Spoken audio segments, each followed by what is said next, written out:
Eux veulent remodeler l'équilibre du monde. C'est un sommet des puissances alternatives qui s'ouvre en ce moment même à Johannesburg, celui des BRICS. BRICS pour Brésil, Russie, Inde, Chine et donc l'Afrique du Sud.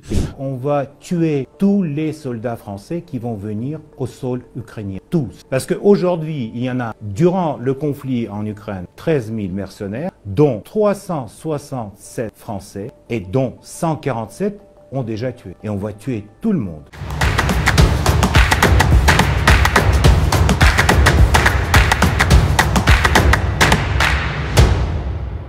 Salut à tous et bienvenue dans Rex, la revue express. Ici, on décrypte l'actualité, les infos et les faits divers. Comme d'habitude, je suis avec mon acolyte, Cyriac. Comment ça va, Janice? Je vais super bien, comme d'habitude. Heureuse de te retrouver. Alors, toujours. On plonge dans le vif du sujet. Ouais. Aujourd'hui, on va parler de... Suspense. Ce qu'on a parlé en off, non? Les BRICS. C'est ça, Okay. On va parler des BRICS. Yes. Bon, pour les, disons, les novices, c'est quoi les BRICS? Bah, Brésil, Russie, Inde, Chine et Afrique du Sud. Ça, Voilà. c'est les grands, on va dire, les grands pays qui se sont coalisés pour former les BRICS. Maintenant, derrière, on a des adhérents, etc., qui sont en train d'arriver. Exactement. Grosso modo. Et pour ceux qui se demandent comment est-ce que l'Afrique du Sud a atterri là-dedans, le S, c'est South Africa. C'est en Forcément. anglais, les amis.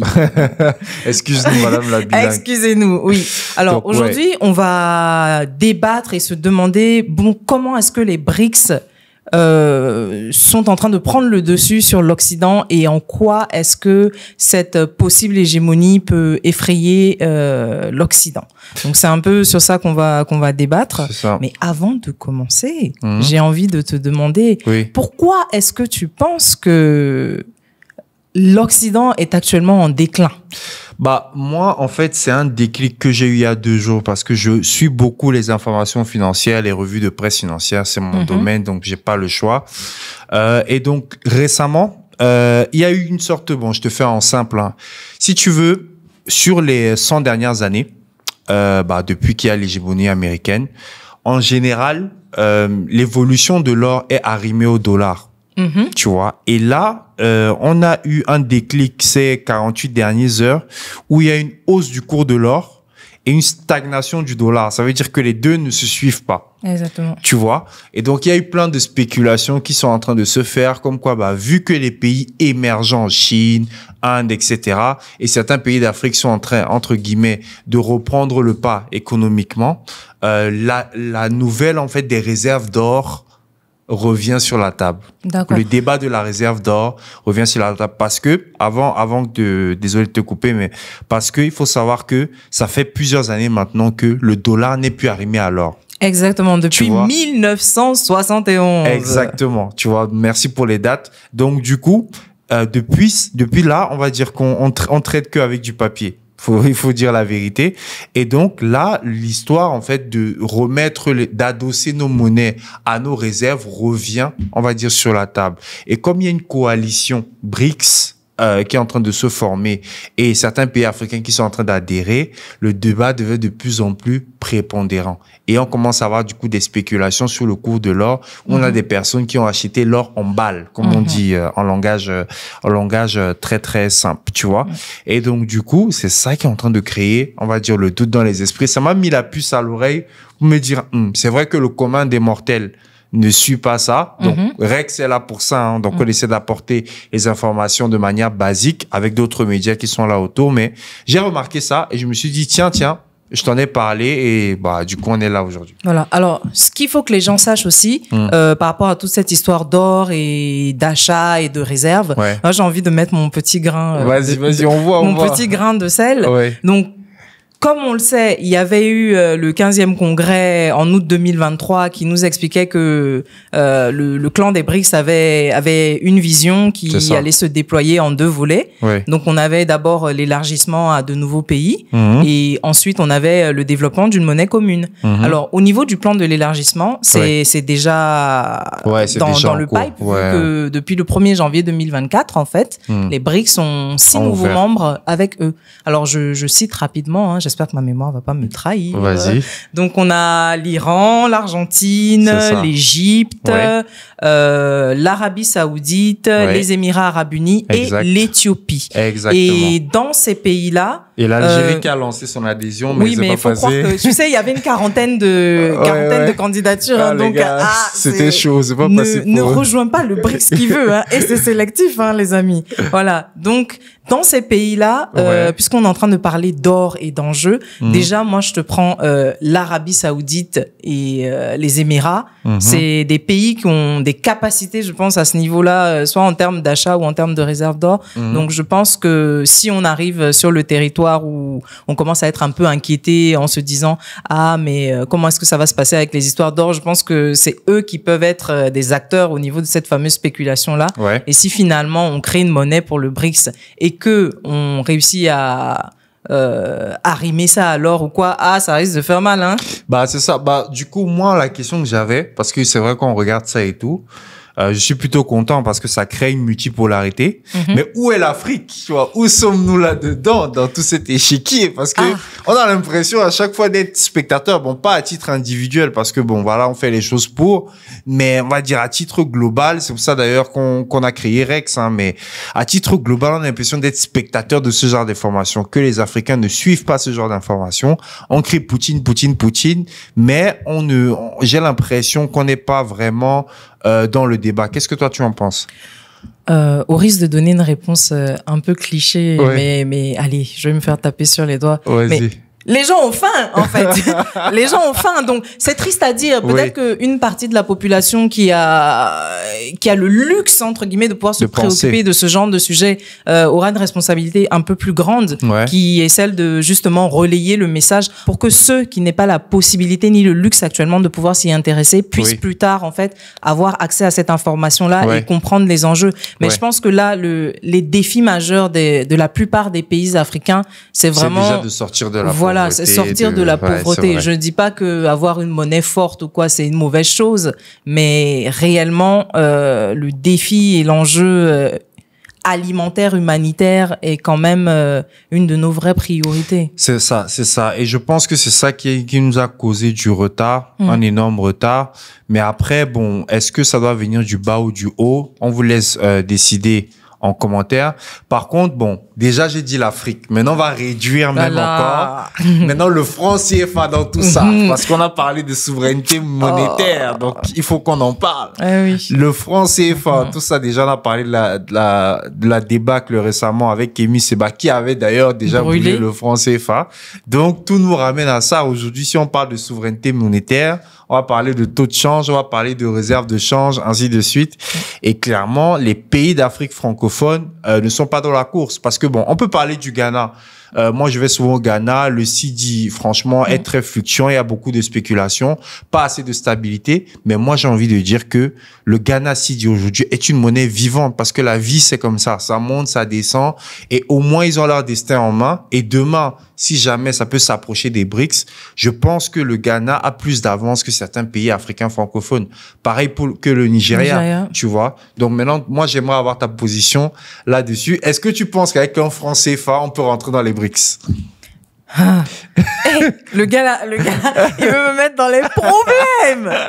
Alors, est-ce qu'avec le franc CFA, on peut rentrer dans les BRICS? Oui. Selon toi? La logique aurait voulu que toute la zone CFA soit économiquement suffisamment forte, mais comme on sait que le CFA est relié à l'euro d'une certaine manière. À la Banque de France, faut voilà. dire les termes. Donc, est-ce qu'on a vraiment la latitude d'aller où on veut aller? Est-ce qu'on peut même mener des politiques économiques ou quoi pour essayer de rendre une monnaie forte ou d'avoir des actions de la BCAO ou quoi qui nous permettent d'aller vers là où on voudrait que les Africains aillent? C'est un peu difficile. Déjà. Oui, vas-y, ma sœur. Lorsque les gens nous parlent de changer de monnaie aussi, finalement, est-ce que c'est réaliste?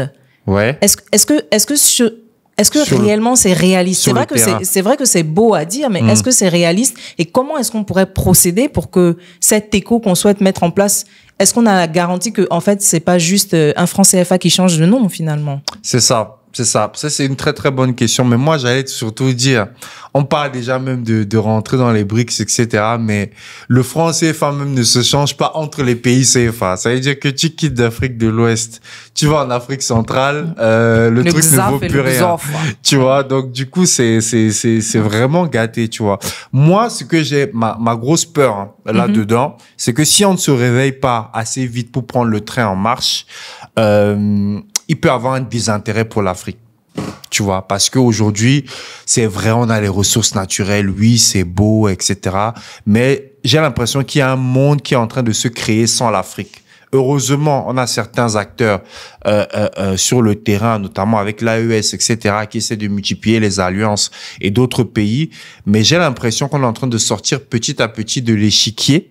Est-ce qu'on a déjà vraiment été dans ce fameux échiquier dont on parle, oui, par rapport en fait, à nos ressources. Mais maintenant, on va dire que tu as un marché comme l'Afrique aujourd'hui, c'est 1 milliard d'habitants. OK, top. Donc, ça fait un potentiel de 1 milliard de consommateurs, on va dire. OK, ça c'est bien, ça c'est enregistré, c'est cool. Mais ça, maintenant, ce n'est plus trop vrai parce que maintenant, tu as l'Inde aussi avec 1 milliard d'habitants. Tu vois ce que je veux dire? Tu as d'autres moyens aujourd'hui de contourner l'Afrique. Et j'ai l'impression qu'on s'appuie trop sur nos ressources naturelles et qu'on ne réfléchit pas assez sur le plan mondial. Par exemple, aujourd'hui, j'ai entendu que Macron va aller en Ouzbékistan, par exemple, chercher l'uranium. Est-ce qu'il a le choix? Tu vois? Ça veut dire que, bon, certes, l'Afrique est en train de se réveiller, mais les colons et les autres partis en place sont aussi en train de se réveiller pour dire, peut-être qu'on ne devrait plus trop dépendre d'eux et trouver des alternatives. Et j'ai peur que ce retard-là nous mine à la fin. Mais j'aimerais avoir ton avis. Mon avis, c'est que je pense que non, je suis pas d'accord. Tu es pas d'accord? Non, je suis pas d'accord parce que je suis pas d'accord parce que c'est un peu comme un très bon élève qui se repose uniquement sur ses lauriers. Ses acquis. Voilà, ses acquis, etc. L'Afrique a énormément de ressources et ça, tout le monde le sait. Oui. Si la France aujourd'hui décide d'aller en Ouzbékistan pour aller récupérer de l'uranium, croyez-moi, c'est pas parce que elle adore l'Ouzbékistan ou quoi. C'est parce que elle comprend en fait que les conditions sont en train de se visser par rapport au schéma colonialiste qui était préétabli. On se rend compte que c'est vrai que même si nous, on n'est pas dans le game des BRICS actuellement, parce que peut-être qu'en termes de critères d'adhésion, on remplit pas toutes les conditions, mais moi, je te dis, d'ici 15 à 30 ans, allez, forcément, il y aura beaucoup plus de pays africains qui vont rentrer dans le BRICS parce que les gens ne peuvent pas composer sans l'Afrique. C'est-à-dire que on vient pas, c'est juste non, on va prendre les ressources de l'Afrique, mais le reste, oh non. C'est imbriqué, c'est obligatoire et ça va se faire. Peut-être que ça ne se fera pas tel que nous on l'aurait imaginé ou pensé, mais moi je suis convaincue que comme on le répète souvent ici, l'Afrique c'est la terre des opportunités. Oui. Et actuellement là, ça mousse pas ailleurs qu'en Afrique. Là, je suis désolée, ça seulement. C'est vrai que certaines monnaies sont moins fortes que d'autres. C'est vrai que notre monnaie est sous tutelle, tout ce que vous voulez. Mais malgré la tutelle, là, il y en a qui quittent les pays où on achète en euros là pour venir vivre en CFA parce qu'ils vivent mieux comme ça. Non, ça c'est clair. Ça, je suis totalement d'accord. Et merci pour ce vibreur. Je t'en prie. Ouh là là. Arrête, tu vas me faire rougir là. Elle était déchaînée là. Jaja. C'est fait exprès. Genre, on voyait un peu le pic pour relancer le truc. Ok. Et du coup, est-ce que tu as pu avoir d'autres peut-être informations qui, bon, moi j'ai parlé du cours de l'or, mais est-ce que toi tu as trouvé peut-être des choses qui montrent que voilà, il y a un déclin, il y a quelque chose qui ne va pas? Je pense qu'on va essayer d'aller plutôt dans les généralités quand on va parler du déclin de l'Occident, en reliant ça aussi un peu à l'actualité comme on fait toujours. Donc l'un des premiers faits qu'on voit et qui est incontestable, je prends la démilitarisation, parce que actuellement en Afrique francophone, c'est le festival, c'est les ballets, entre le Niger qui chasse les États-Unis, le Burkina qui dit ils veulent plus de la France. Bon, il y a ces réductions des bases militaires, on met fin à certaines coopérations. C'est aussi une manière de faire comprendre que l'Occident est en déclin par rapport à ce qu'on disait, Ouais. par rapport à leur emprise entre Leur guillemets sur hégémonie, l'Afrique, leur influence. sachant que l'influence militaire c'est quelque chose qui est très important pour la plupart des pays comme les États-Unis ou la France, puisque c'est via les bases militaires qu'ils réussissent à déployer certains systèmes dans nos pays. Exactement. Et aussi maintenir peut-être inconsciemment une forme de j'exagère mais allez on y va, De une statu forme de quo. terreur mentale Non, mais c'est pour clair. les populations sans le dire Mais finalement, la base puisque militaire est fait pour ça, c'est fait pour te faire chanter. On l'a vu par exemple pendant les émeutes de 2002. Moi j'étais au Cameroun à ce moment-là, quand ça se passait en Côte d'Ivoire, on n'avait plus d'infos. Ça veut dire les Français appuyaient sur un bouton, boum, on savait pas ce qui se passait. ah ben finalement C'est- la censure c'est pas qu'en Chine, faut croire. Voilà, c'est de l'extérieur. Bon, vous l'avez vu peut-être de l'intérieur, mais nous de l'extérieur, c'était blackout total, tu vois. On avait, et ça c'est dangereux d'avoir des bases militaires, etc. Si on n'a pas de toute façon tous les pays qui s'assument, hein, l'Inde, la Chine, etc. Bah les gars défendent leurs frontières, c'est pas pour rien.